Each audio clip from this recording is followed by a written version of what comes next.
All right, we are live, and the New York Mets just keeping on right now. We win some, we lose some, get swept by the Rays, sweep the Cardinals. I'm going to consider the same exact thing at the same time. That was so weird. That was weird. That was strange. The New York Mets. I'm considering that a Cardinal sweep. It was 2 games. They postponed the game, and then I saw Tim Healy posted what looked like the nicest day in the history of days. In the history of How weird is that? Whatever. If you play in a series and you don't lose a game, it's a sweep. That's Facts. it. That's exactly it. Fucking definition right there. Mm-hmm. So everyone can just sit back, relax, cool off. It's a day off.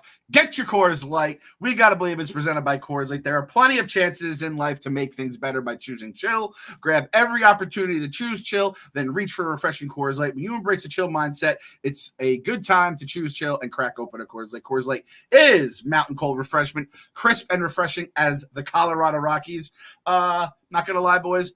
Had a few Coors Lights last night during that Knicks game that we'll get into later, and it's basically the only thing that keeps me running, because if the Knicks are up 20 or down 20, it does not matter. With 5 minutes left, it's going to be a tie game, and we're going to be biting our fingernails to the nub. So the Blue Mountains are the only thing keeping me chill. So New York, choose chill and reach for a Coors Light. Get Coors Light delivered straight to your door with Instacart by going to CoorsLight.com/believe. Celebrate responsibly. Coors Brewing Company, Golden, Colorado. Get your Coors Light.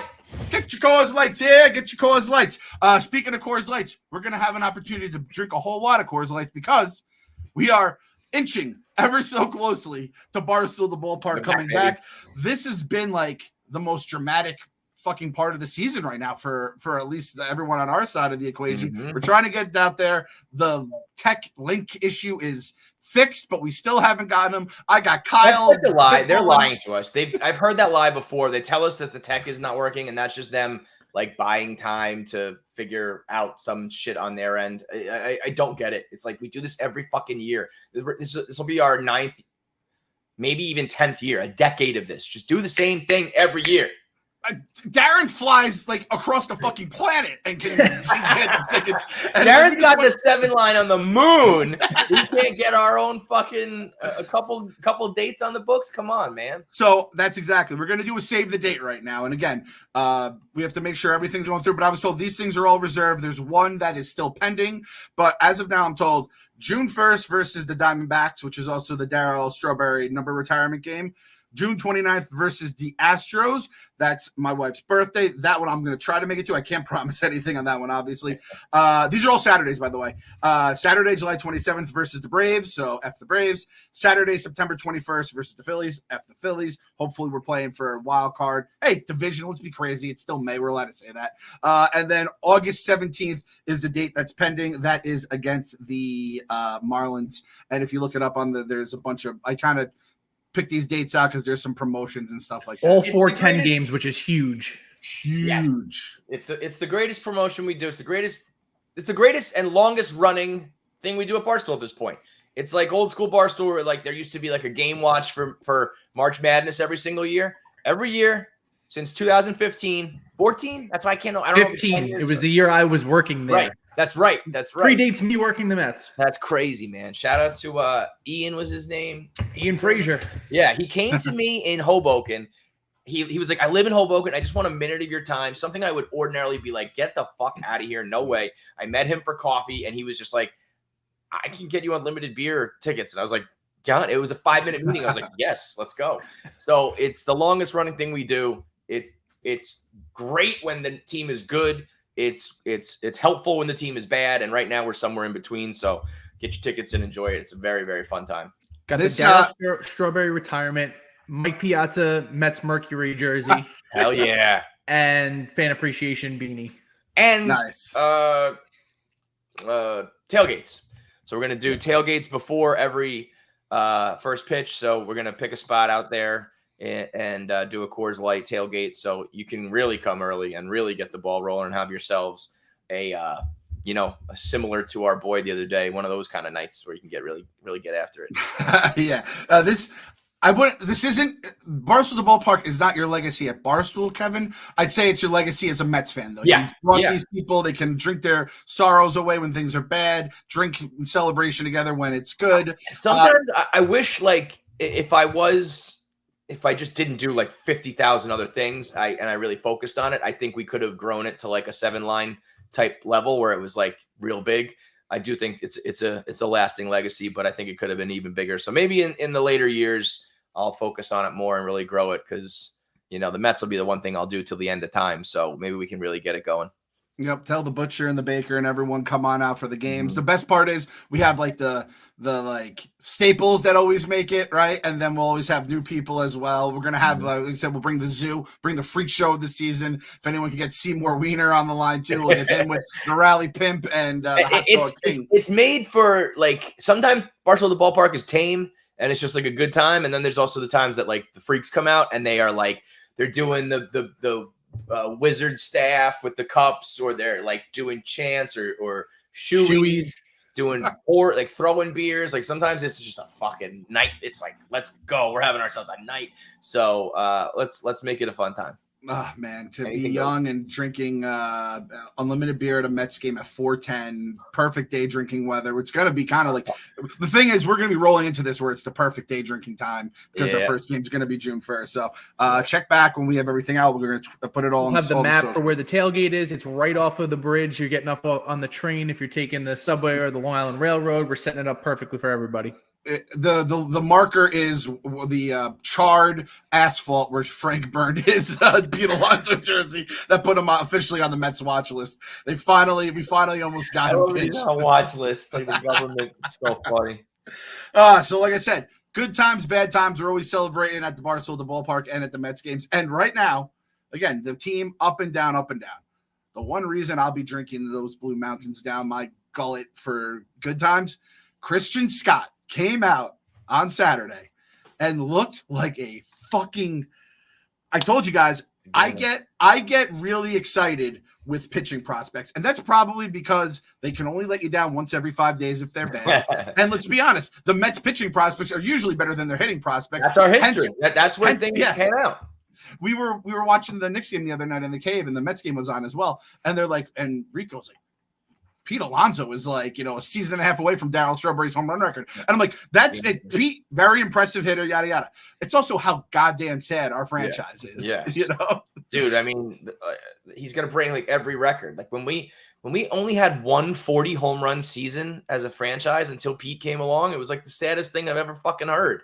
So, yeah. It's people pitching, are calling for them not to re-sign him. Our legacy is pitching. That's the Mets legacy is losing, let's be honest. But like, if you want to talk about the good side of the Mets, it's pitching. From Tom Seaver, we fucked up Nolan Ryan, but from Seaver through the 80s where it was, Doc and Ronnie and Roscoe and that whole the oodles and oodles of pitching, like Ronnie said about 85. And then we had oodles in with the five aces. We had Generation K, which bombed, but at least that was always, that was the hype. That was always, there's always somebody in the minors who can throw. And then we were devoid of it for a little while. Like it was, these past couple of years, it's been like, we need to go get some free agent pitchers because we got nothing in the pipeline. And now finally there's somebody who might be the one. Yeah. And Kyle, you could probably attest to this because obviously you have much more experience with pitching and all this stuff in general. There's just like, I heard all the stuff. I'll pull up his stats, like in the minors, A ball, 2.28 ERA, 2.47, 3.2 in his, a little bit this season in AAA. K per 9, 10, 11, 12. So the guy gets strikeouts. And I was like, all right, I'm excited about him. There's just something when you watch him that you're like, oh, this guy is legit. This guy has the stuff. We saw it all back in the day, like you said, with the Harvey, DeGroms, and all that kind of stuff. Harvey's first start. It's sad to say, but at the time was like one of the greatest Mets moments ever. I was like, oh my God. I think he struck out like 10 over 6. That first, the bloody nose and everything. It was like that the way he came on the scene was like, holy fucking shit, man. Just different, built different. So Kyle, like, what did you see out of Scott that you liked or whatever? Two things. Number one, he definitely had nerves going in the first inning. He got himself into a bind, but then you see him get out of that. And that's where you have like, he taps into I'm as good and I believe it type of thing, which you love to see out of a young guy. He's got that dog in him. And then he goes 6 2/3 and just shoves the rest of the ball game. Obviously, he didn't get the win because Mets. But like, Get used to it, kiddo. The fact that it almost felt like, and to a lesser degree, obviously, but like when DeGrom didn't have it against the Dodgers, and he just every single inning just found his ways out of the situation. Like, you got a little bit of that, and just seeing that alone, I'm like, I'm sold. If he can get out of that, like saying a similar thing last year too, he got a little bit out over his skis. It seemed like his heart rate was up, and he needed to settle down. But once he did, it was like, this guy is as good as advertised. Yeah, Papa Clem called me up, and he doesn't get excited about like a lot of things with, especially the young guys. He doesn't know who the fuck they are. He always likes the oldest guy on the team. He's heartbroken. Guillorme is no longer here. Guillorme, I'm heartbroken that Guillorme is no longer here. Bring him back. He's on the Angels now too. I yeah. feel like we could get him back because it's like they'll fuck. When him I up watched, and then- Joey Wendell blow up a fucking no hitter, and we could have had Guillorme in that spot. Are you kidding me? Oh, it's true. It's true. So having Scott day one looking good. He's 24 years old. Pitched at Florida, so he's a college pitcher, so he's a little more ready to rock. He's about to turn 25. It's so funny. If you have a pitcher who's 18, you're like, oh my God, he's King Felix, Yeah. But then if you have a guy who's like 24 and coming out of college, you're like, he's well seasoned. He pitched in college, so he's ready. It's like, whichever, we just tell ourselves a story, whatever you need to tell yourself to get yourself excited about it. And if he's lefty, he's 32. You're like, he'll be, he just has to figure it out still. And then once he figures it out, he'll be in the next range. Oliver Perez had the longest leash of all time with Mets fans. Just because if you're lefty, they will continue to trot you out there until you're 40, and they're like, well, he's just going to be like a little squirrely. It's just going to throw people off a little bit. You're like, they need to make a movie like a Kingpin type movie about like a journeyman reliever and just like the life that you live there. Journeyman is a hell of a name for a movie. Ollie Perez. Barry Bonds said he's the toughest lefty he's ever faced. That's full in a fucking nutshell. It's so fucked up. So it's just nice to have pitching. I know Vassal's down there. Boys, I'm starting to see the Twitter tides are turning on Luis Angel Acuna, where it's like he's kind of just meh, and McNeil's not really giving us enough. And they're like, this guy fucking sucks. His brother kills us, and he stinks. So it's a double whammy. I can't believe I didn't think of it. It was like, day one where Acuna, Luis Angel liked something about the Braves or something like that. And I was like, wait a minute. Yeah, he's the fucking enemy. I'm sure Ronald is telling him, like, get out of there as soon as you can when you're done with your rookie contract. It's tough. It's very fucking early to be like, he's not good anymore. And we were going to get, nothing in exchange for, was that for Verlander or Max? That was for Max, and let me give the Max update. Chris Young said that Max Scherzer has been shut down from throwing for a few days. He still has thumb and forearm. I didn't even know Max was still playing. I thought he retired. I'll be honest. I really didn't know he was still pitching. The Texas Rangers won the World Series last year, and it just didn't happen in my mind. It's a blip. It's basically nothing ever happened. Yep. I did not care about last season, so best of luck wherever you are, Max. I'm not going to get too up and down about him, but I am going to get up and down about these prospects. So we got Scott up here, hopefully Vassal, and then there's always like there was someone who tweeted out like this one guy who we got it was one of those things, the Tommy Pham trade, and like he has like an OPS of 1.01 and his average is 500, and it's like in 3 games, and I'm like, oh, that's where we are. He's 18 years old too. He's a fucking baby. We got Jet, we got Gilbert, we got Clifford. There's bats down there. I'm not even going to do it yet. You got to give it like, I think 2 more years. I think we'll start to see we'll reap the benefits of infrastructure. I think our infrastructure, like, I think, we hear about like these fucking like scientific experiments that they run, and they have these machines they're putting their prospects in, and like all these things that I think, it still takes a couple of years to like put it into practice. And I think Stearns has an eye for it. And I think we have a system for it. And I think in a couple of years, we're going to start to weed out. The thing that kills you is like those quadruple A guys. We always have those because you think your farm system's good. You're like, we got Lastings Millage coming, and we got Bobby Parnell, and we got Michael Pelfrey, and all these things. So you're like, our farm is great. And then they come up and they suck. And it's like, now not only did they not pay off in the majors, but you haven't even really been like focusing because you're like, oh, our farm system's good. So like you can't have those a lot of those misses all at the same time.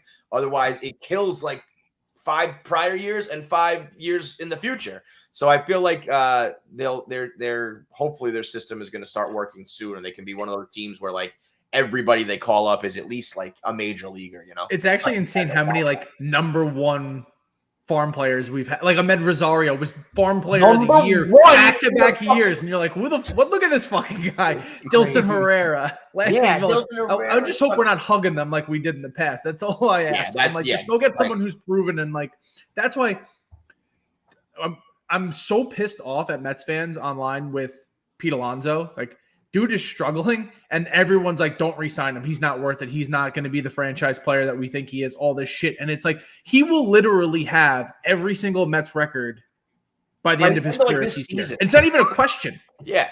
No, yes, he hits 200. Yes, obviously, but he hits fucking 40 home runs and has 100 RBIs. I do not understand where these people came from. Did they get like Men in Black erased? And we're going to get him at a discount if he is struggling. It's like, okay, then we don't have to pay him the Freeman money, and then we can turn around and he's going to go back to hitting the way he was. Pete Alonso struggling is our best slugger ever. Pete Alonso at his worst is probably literally our best slugger of all time. So like where we all of a sudden get off acting like we can turn our nose up at automatic 40 home run guys. Couldn't be me.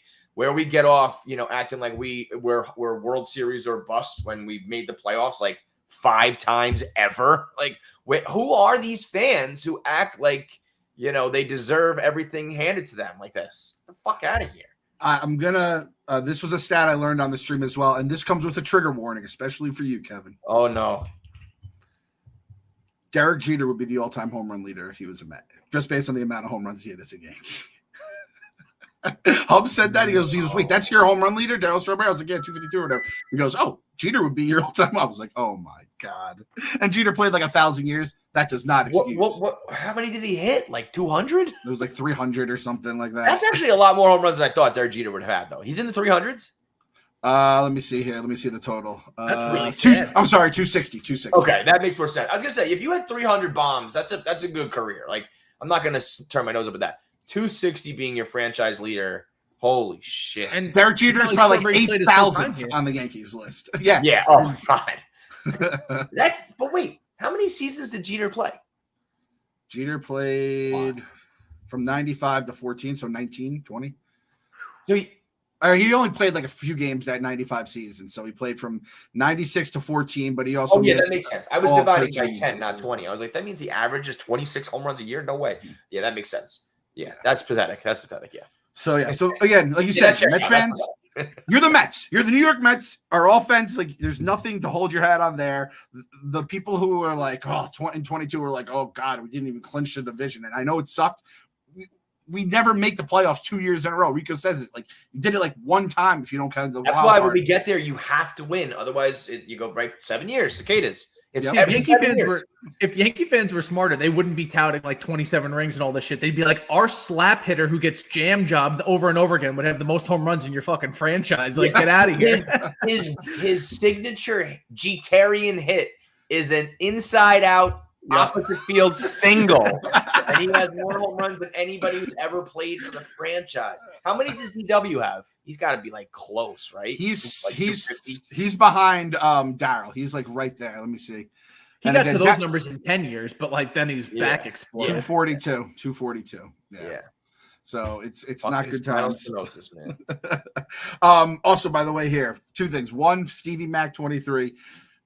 Christian Scott. The name, like I see the t-shirt now, Great Scott. You go a little Doc Brown on them, like that. We'll put that one in the tickler file. And then Dan Mastropolo said, thoughts on Nolan McLean, 2-way player?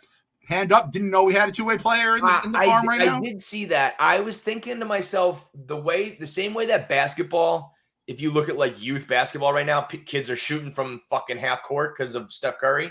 I think we're gonna see like an influx of at least like a couple, like.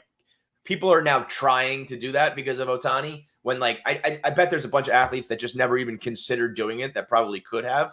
So I bet you'll guy of Florida right now who's projected to be the number 1 overall pick. That it's 2-way player. Josh Hamilton. If Josh Hamilton didn't get drafted first overall, they were like he could get picked number 2 as just a pitcher. It was like he had to decide at that time. Jesus Christ. And Josh Beckett got picked instead. And that was the only difference. I think we'll see. I don't think it's that. It's weird. Ohtani's like a unicorn, but only because baseball is like dumb and set in their ways. I think like if you're an athlete, a really good athlete, I think you can probably find a lot of guys who can do both. It's just about the time that you have to commit to like being, a pitcher. But it's like, everybody starts out as a kid being like, I bat third and I'm our number 1 pitcher. And then you got to specialize in it. But if the game moves away and moves in a way where it's like you can train and do both, I think it'll be more likely that there's some guys who are like, yeah, I can also pitch. Or maybe, maybe it's not every turn in the rotation, but every other or something like that. I just think you'll find more people who are like, yeah, I can also pitch. I can do this. Yeah. I can see that, like you said, the Steph Curry of baseball kind of thing where it is changing. And it's like pitching. You don't need to do it every day. And then, you hit every day, you get 4 at-bats, especially if you're a DH. So to answer your question, Dan, my thoughts on Nolan McLean, who I honestly had forgotten was even a 2-way player. He's batting .280 right now in Brooklyn with 4 home runs, and he has a 2.84 ERA. Nolan McLean is basically when everything goes shit with like the team and all the guys that we love in the minor prospects. He's the only thing that's going to keep me going at some point. Nolan McLean is a great name. Yes. Great. Nolan McLean. Nolan McLean. Nolan McLean. That got that alliteration, got that Mick. Nolan McLean is a fucking future Hall of Famer, baby. Nolan McLean. May 9th, 2024 was the first time we said Nolan McLean's going to the Hall of Fame. So everyone write that down and keep that in your Mets notebook there. So heard it here first, baby. 30 years at Cooper. Never goes back and bites us. Never. A couple other little things here. Zach Scott, to clarify, this was the drunk GM, not the perv. He was, I guess he has a podcast or something. He had this whole thing about how Pete Alonso was like fired up that he fired Chili Davis. And he said he came at me like he was ready to throw down. And then it just, the New York Post runs with that. Then afterwards, his cooler heads prevailed and we talked it through. So at least you had an understanding of my perspective. Like, why the fuck do we have the one GM who probably got fired and didn't have to sign an NDA, who now has his own podcast, and anytime he says something outlandish. You were a GM for like 45 minutes, and now we have to deal with you airing out the dirty laundry? That's the piece that, like, he's there for a cup of coffee. Yeah, Pete Alonso just found out who the fuck you were 2 seconds before you fired his hitting coach that got him the Rookie of the Year and the home run record. No shit, he's mad. I will say, though, if you are a major leaguer, you should not get attached to any pitching or hitting coach. Like they are there to help, and some of them can make a difference, but they are the first ones to go when you need a heads will roll type firing. When you need something to make a change, they're the first line of defense before you start firing managers and GMs. So, like, I mean, Chili Davis, if I remember, like he had to go at that point. It was like nobody else our offense was terrible, right? It was like, this is not working. But yeah, if you're a guy like Pete who like you just want everything to stay the same. I don't think Chili Davis really had all that much to do with it. Pete maybe would say so, but I feel like you just when you're hitting well, you're like, I don't want anything different at all. So don't rock the boat, Chili Davis I feel like he's been fired by half of baseball as the hitting coach, and there's nothing great. It's hitting coach. It's like you only know the name when everything is going bad. It really doesn't work when it's so. The only problem I have with Chili Davis and the Zach Scott shit is I just looked it up. He was replaced by Hugh Quattlebaum. You remember Hugh Quattlebaum? And this also led to the creation of Donnie Stevenson. Right. So ipso facto. Yeah. Mm-hmm. It's like fucking. But that was also driven Ferdinand by Pete Alonso. He was like the one championing Donnie Stevenson. So maybe he made him because he was like, oh, he's my hitting coach, he's my strength guy. I'm gonna make up a fictitious guy because I'm not giving Quattlebaum any type of credit for my swing. Pete Alonso's like a child who needs to live through trauma, so he creates a fake like parent to lean on. Donnie Stevenson. Ugh. Donnie fucking Stevenson. Donnie Stevenson has the most home runs in Mets history. that like paid actor, whoever he was, stands like the fucking worst thing they've ever done. Hopefully, at the very least, we are past those days. I don't know about World Series playoffs, but not that kind of stuff. Also, Stevie Mac asks, is Meek Phil still alive, or did Portnoy feed him to his dog? Meek Phil is in one of the Dakotas right now. I think he's in South Dakota now. Might as well be dead. How long is this thing? I thought it would be like a couple days. Are they there for like weeks? So this was the thing. The contest was you had to pick a name out of a state out of a hat that has this contest. Yeah. By our good friends at DraftKings. And I believe Clemmer got South Dakota and Big Ev got North Dakota. It's like a bunch of random states. Right. And then Phil, being Phil, chose, because I think one of them's California as well. Rico's going to California in a couple weeks. And Phil is like, I'll go to the 2 Dakotas. And granted, Phil is like Barry Manilow from Road Trip in my mind. I feel like he's never left New York State. And he's like, I'll go to the Dakotas. Right? Like, tell me that's not our boy Meek. And I forgot his name was Barry Manilow. That was a hell of a callback. That is a callback. Everyone forgets his name is Barry Manilow. Tom Green in that movie. And Meek the Freak. I mean, we all loved Meek before we even knew what he looked like, right? Just on Twitter, he was a great Twitter follow. Yeah. But this fucking guy, and he's in the he's not even in the bunker with me. He is the bunker during these Knicks streams. He's going at Smitty, going at Vibs. It's just incredible. And the fact he is not going to be on the show 2 weeks in a row because he's in the Dakotas 2 weeks in a row with Clemmer and Big Ev, which is like just hilarious. Like the people, you know what they are? They're the ice hockey lineup. That's Meek. Oh my god, that's perfect. Oh my god.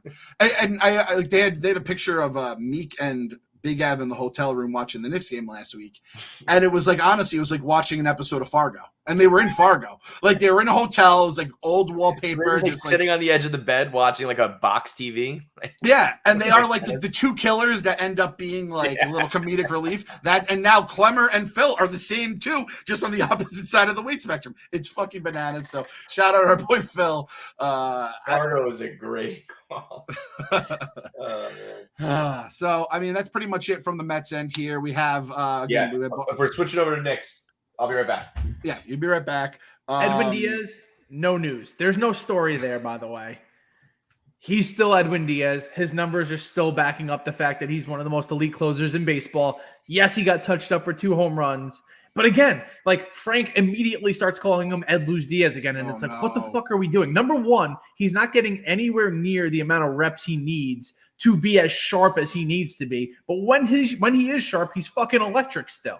So don't even start with that. It's just that we can't get any leads, and he's pitching the 9th inning in a tied ball game every single time. That he doesn't have his juices flowing. He's got to get those trumpets going. He's got to get the adrenaline up. It's bullshit. I'm so pissed about it. The king of New York once was Edwin Diaz. It has moved on, my friend. It has moved on. It has moved on to Jalen Brunson. So we'll see what comes up. Again, Braves this weekend. Quintana, Morton, Scott Fried, Severino, Elder are the 3 games. 2 at 7, Saturday at 4:10. So we'll get ready to rock and roll there.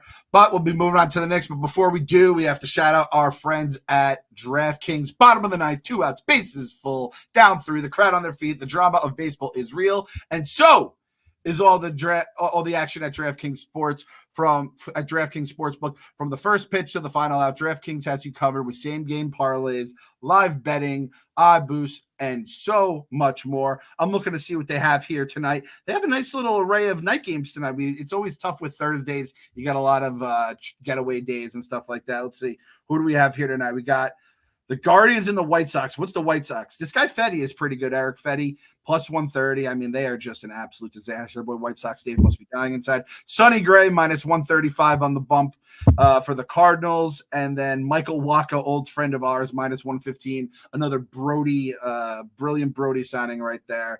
So, if you're new to DraftKings, you got to check this out. New customers bet $5 to get 150 in bonus bets instantly. So download the DraftKings Sportsbook app now and use code BELIEVE. That's code BELIEVE for new customers to get $150 in bonus bets instantly when you just bet $5 only on DraftKings. The crown is yours. Kev, your boy Jay Hay Mm-hmm.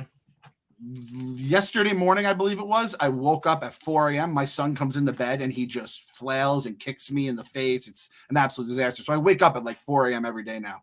Mm-hmm. And I go on Twitter because I'm addicted to it. And I see this guy is tweeting about some dude I've never even heard of in my life. He's tweeting his stats at 4 a.m. Yeah, he's a savage. He's a fucking robot. Like, he is a goddamn robot. He's a baseball android, like sent from the future, Terminator style. It's crazy. He doesn't. He goes over his last 13 games. Jay Blade Bay has a 1.081 OPS and more walks 11 than strikeouts 8. That's 21.6% walk rate.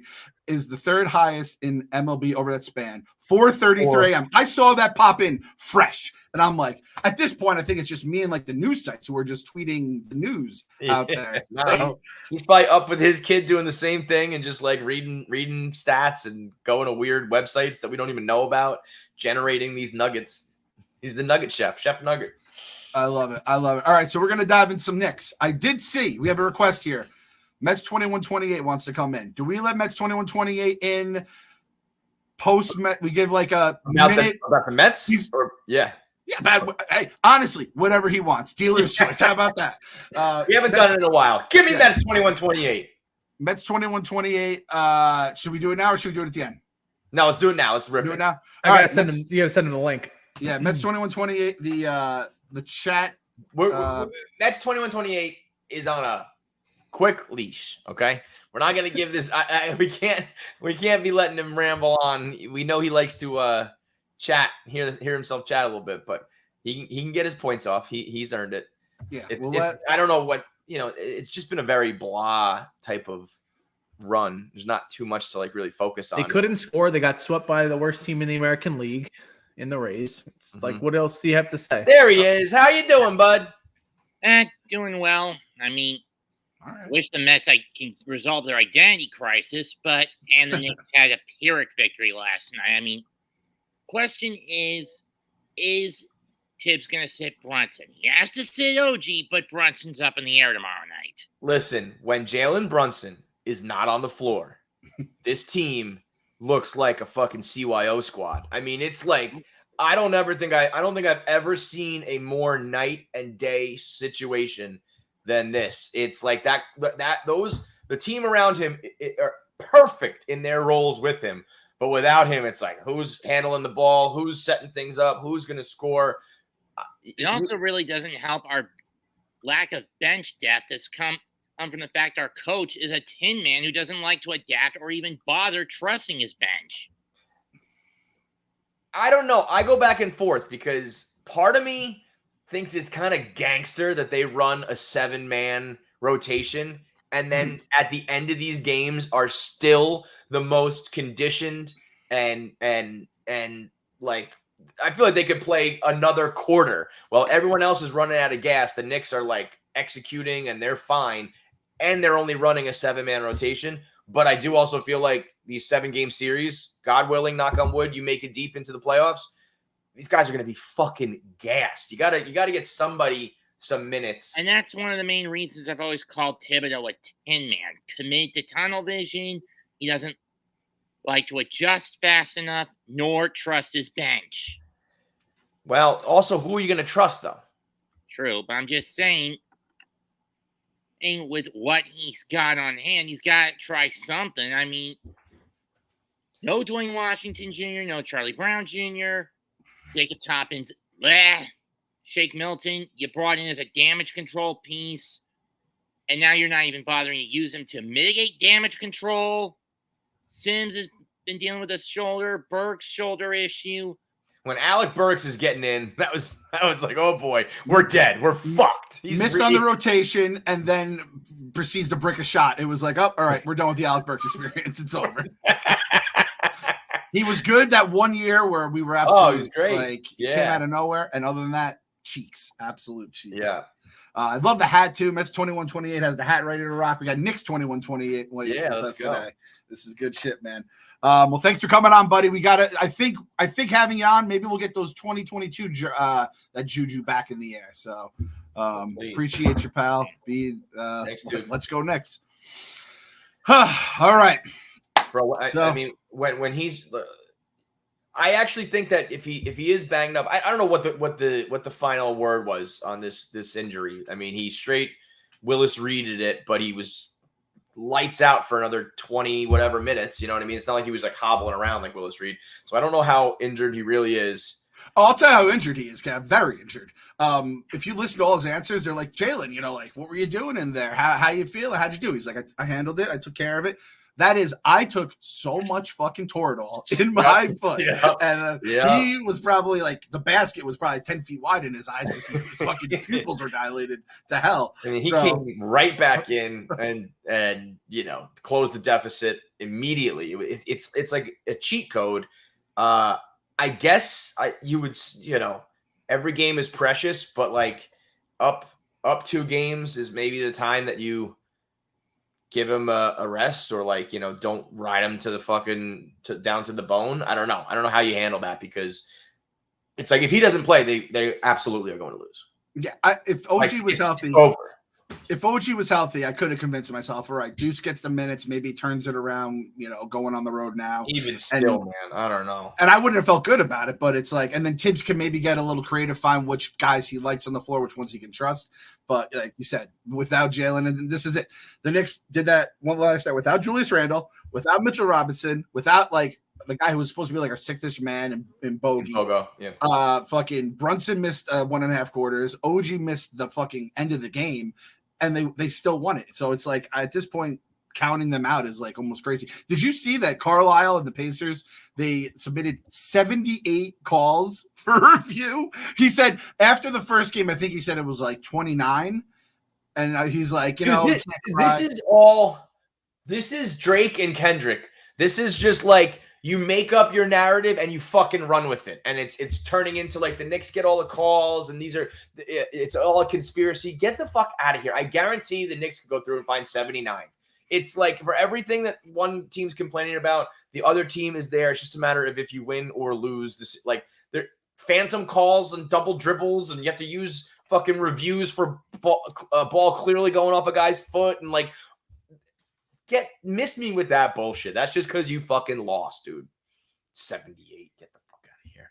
If I have to hear the NBA wants the Knicks to succeed after they just, you know, it's hard to like remove an owner. I understand that. But we just had the worst owner in sports who's like a habitual line stepper too. So it's like they could have and if the league is conspiring to make the Knicks good, they're doing a really fucking bad job of it the last 25 goddamn years. Jesus. We haven't moved up in the lottery since Patrick Ewing. That's how long it's been. That's fucking 30 years ago. So it's like they're doing an awful job at it. If Stern was around, I'd say, all right, that's David Stern. Always had a little soft spot in his heart for the Knicks. Adam Silver, get the fuck out of here. It's absolutely bananas. It even goes further than that, because I'm not tapped into NBA at all. And it's like Andrew Schultz sold out MSG, and they were like, well, just so you know, if the Knicks go deep in the playoffs, like, we're going to have to bump your dates. And he was like, I've been a Knicks fan my whole life. Go ahead and book the dates. Like, we'll be fine. And now people are like, see, look, they knew they were going to be in it. It's like, no fucking way. Get out of here. Dude, Yeah. I've never watched a player like Brunson in that, like, you know, it's funny that they were in Indiana and Reggie's on the call. So it's obviously, you know, drawing a lot of comparisons, but he was chucking up some 3 balls that I was like, no fucking way. Like, that was a bad possession. And they were splash, splash, splash. That it's pretty rare, even as a casual Knicks fan, for me to have a bucket like that, a walking bucket where it's like, you just have total faith that could be a fadeaway. It could be a 3 with someone in his face. It could be, you know, fading away coming off a pick. Like, whatever it is, it makes me go, and then it's splash every time. And eventually you just come to realize, like, it's going in. He is unbelievable, man. And it's kind of like what Diaz was with Mets fans in the 9th. Because how many times, like, again, I love Pat. Pat would always just like having to deal with those like baseline jumpers and the fucking one-handed free throw and the finger roll and shit like that. And he'd come through sometimes, but a lot of times he came up short. Usually after like he guaranteed the win. And Brunson is like the polar opposite. It's like he takes shots where I'm like, I've never felt so confident Yeah. in a guy Yeah. hitting a shot. And it might have something to do with him being a 2-time national champion and a 1-time player of the year. It's like the guy was just completely been like shit on his whole life, and all he does is just like all I do is fucking win, come win, through. win. Yeah. I do really believe also, like, you know, having chemistry like those guys have it. Like, it's the coolest fucking thing in the world for those guys to have. I mean, like, I'm sure it's like when you have a conversation when you're like a little kid being like, maybe one day we'll all be like major leaguers. Maybe we'll all play in the NBA one day. It's like they're probably in their college locker room being like, yo, we're all probably going to get to the league eventually. Like, I hope we all make it. And then you get it. You all make it and you get to play together again. You win titles in college, and then you're also on the team in the NBA together, and now you're making a playoff run. Like, what are the chances of that, and how fucking good does that feel when, you know, when Hart gets going and DiVincenzo gets going, like when the Nova Knicks are all clicking? Oh, they bring the fucking house down, man. DiVincenzo, defense Chenzo last night, he was on. He put the clamps on them a couple times, and then you splash a couple threes. So here's a funny story. We're out in LA for the game. So weird. 4:30 start for a playoff game. Yep. The whole thing's fucking weird. We find this sports bar in LA, you know, not exactly it's not like a sports bar town, but we found a really good, like, hole in the wall sports bar. And it's me, Pavs, Fights, and Francis. And Francis is with us. You know, Francis plays hoops and watches enough, and he loves Josh Hart. And early in the game, Josh Hart makes like a good play, and he just goes, Josh Hart, man, you know what? I'll tell you, it's Josh Hart's time. It's just Josh Hart's time. And the rest of the game, he makes this play, he makes that play, hits this bucket, makes this stop. And by the end of it, we're in this LA sports bar screaming, it's Josh Hart's time! It's Josh Hart's time! We're high-fiving Francis. He's going in. He's doing his, like, you know, obnoxious high mighty voice. It's Josh Hart's time. It was hilarious, dude. That guy is there's a lot of very like, they're a very likable team. Very, very likable. This is the most likable team I can honestly remember. That, and that 13 Knicks team with Novak, and I mean, obviously Melo was there, but Sheed was there, and it was like a lot of older guys, Jason Kidd. Like, that was a very likable team. This one blows that team out of the water, and it's like, because they just win every game the way that they've won all these games the last, you know, this whole playoffs. It's just crazy. They do not give a fuck. They just keep coming for your throat. That down the stretch execution is another thing where it's just like, as a Mets, Jets, Knicks fan, you're just prone to like, how are we going to blow it? And they just, and don't get me wrong, there's been a couple, you know, they've had a couple blown leads that they've either lost the game or by the skin of their teeth recovered. But then they've also had games where it's just, I do believe it is conditioning and execution, and they just like handle their business with good possessions. And it's just one of those things that like ordinarily doesn't happen for us. Whether it's a closer blowing a save or a football team that just stinks or whatever, down the stretch, it's like, we are going to put these guys away, or we're going to come back, or whatever it is, whatever you need to do in the final like 4 minutes, the Knicks are going to do it, because I feel like they could play 5 or 6 quarters in every game. It's crazy. They don't ever look tired. There's no hands on knees. They're not, they're not missing shots short. They're just ready to go all the time. And that's, the hallmark of a Tibbs team, I guess. But yeah, I was just going to ask, do you think that that's just like these middle of the way players that are just buying into the system, and it's like that's what makes the team better? Versus like, I saw like Big Cat was saying like Jalen isn't necessarily like the superstar you think of when you have like the other names in the league, but you're like, but then you look at him and then the stat line and everything, it's like he's ascending to that level because he's got these pieces around him that just fit together perfectly. I mean, if you were to just rightfully put him in the conversation with all the other superstars, I know he's not, he just doesn't get mentioned with them. But if LeBron or whoever else was playing with Josh Hart, DiVincenzo, and a couple injured, with all your stars injured, it would be, all the talk would be, how incredible he is at carrying this. And Brunson does it in a way where it's like, it feels like they're a well-gelled team. I wouldn't be like Jalen Brunson's carrying those guys. It's like he's elevating those guys. You know what I mean? He does it in a way where he brings out the best in them, where DiVincenzo can go off for 21 points with 5 threes. and Josh Hart is out there doing his thing. So, but like at the end of the day, without Randall out there, he does not have like a championship supporting cast, but they're still playing at a championship level. It's incredible. It's and incredible. He's like so well spoken and nice, and like he's squeaky clean record. He's a perfect superstar. He's made for New York, and we like waited forever for this guy, and he came. He gets shit on by the media, and then all we do is like it just makes us louder and more obnoxious. So all I've heard this season during Jalen Brunson's like coming out party is what he can't do, and all he does is just prove these fucking idiots wrong. So even last night, Charles and Shaq were just shitting on the Knicks. I'm like, we just won a game with like completely undermanned, and you think it's the opposite. And every time Brunson passes to, Kev, you probably think like this too. Whenever one guy from Villanova passes to another, it's like a force multiplier. It's like that's going in every time. Every time. It's like a turbo. It's like a cheat code. I mean, there's something to be said for that. I think those guys are just playing on a level of like we just are in each other's minds. Like it's a mind meld. It's some Professor X shit. Yeah. It starts with the front office too, because they made it. They basically turned this into a Tibbs team, and like Tibbs is going to stay around. So like, all right, we're going to get Tibbs guys. Josh Hart. They've always said like even before he was a Knick, like he loved Josh Hart, and even when when you're on Portland and they suck, he doesn't really do much for you. But when you're in a fucking situation like this, he changes the entire game. So it's been absolutely incredible to watch. And I saw someone's like, how are the Knicks so conditioned to keep playing? Like, what are they doing to like have this kind of conditioning? And then this guy, co-host on Knicks Film School, Andrew Claudio, he goes, they play the regular season. Like, that's they it. try. What they do. They try. I texted you that the other day. They play hard.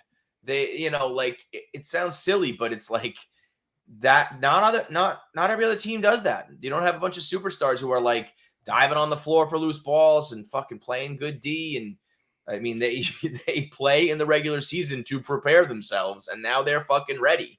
And I know what sucks is like, what's great is they are so poised. Whatever happens this year, I feel like there's still maybe some work to be done before you get through Boston or beat whoever comes out of the West. And so like next year you're going to make a move, and they are so poised to drop a superstar in there and really make a run. But it also sucks that it'll probably come at the cost of some of these guys. Like you have to trade some picks, and you're going to have to give up a couple of these dudes that really are good role players. And it's like, you wish you could keep them and do it all together with them, but it'll probably, you probably can't have it. That also has to be the right person too. Yeah, has to be the right person. Because like there has to be the right person too. Yes. Oh, big like time. Amari and Carmelo and like Linsanity, like one was out, one was good, the other one came back. All of a sudden, they all suck. It was like, what the fuck? No, you need another guy who's not like I would like imagine bringing like a Kyrie into the situation. Not, I mean, obviously he's a point guard. You wouldn't bring him in, but like that mentality of like a superstar, me. Like do not give up this team mentality for just like a number one type player. They got to buy into it because, man, it's so much. It's like the opposite of the NBA. What everyone hates about the NBA sometimes, it's like that's not this Knicks team. They play the game in like a very entertaining and likable way. There's a reason why the Warriors went on such a run. Like you had all those guys, but for whatever reason, they knew how to play together, and that's gel together. Yeah. But I mean, so what? If OG, do we know what the status of OG is? I think he's out at least the rest of the series, at the very least. And he's the only reason everyone forgets that now, but like he's the only reason they were still in it in that first half. He just carried the offense, which is not like him. He's done it like only a couple of times. And he's also the reason why, I mean, the season turned around. Like he's been some secret sauce where it's just like as long as he's on the court, they're winning. So if like Brunson's hurt, I'm sure he wakes up today without drugs running through his system. Like, oh my fucking God. And OG's out. That gets tough. You got to win two. You try to. I mean, everyone's going to say the same thing. Just steal one in Indiana. Come home for 5. God forbid it goes to 6. And then if it's 7, you're home. Everyone hopefully. I mean, I'm going to say right now, if these dudes are injured, get ready for at least. We're going 7. Like I mean, it's gonna be very tough. I think if you don't have Brunson and OG. Those are the absolute 2 guys you would say you cannot lose. Everybody else, like, you could work around it. Those two are the top two you can't lose. At the same time, like if Rick Carlisle is just not going to play TJ McConnell, even though he's clearly the best defender on Brunson, and he's just going to make all these things. And his Forget biggest about the defender. TJ has some fucking he had some jelly out there, man. He was moving. I was like, holy white boy, let's go. Jesus Christ. He was a problem. So I mean, like you said, and then it's like at the end of all this, if we even survive the series and you're hobbling against a team that won 64 games. Well, that's why I feel like this is found money in the sense of like if you make a run, like a title run somehow, go to the finals, whatever. Obviously, of course, that's amazing. But this feels like they're making the next step as a franchise.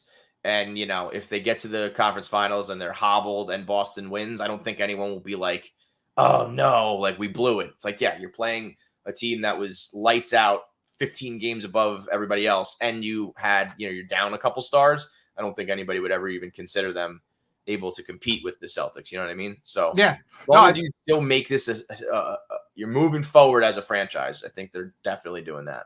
Yeah, I think in the grand scheme of things, there's a chance this season, like every Knicks fan is going to love it. But in terms of like the long-term health of the Knicks, it's going to be, it was almost like a marketing for the guys, either the superstars or even like the fringe guys you need to get. Like, I'd like to go there, be in New York, have that fucking fan base behind me and let's play with a superstar like Jalen Brunson.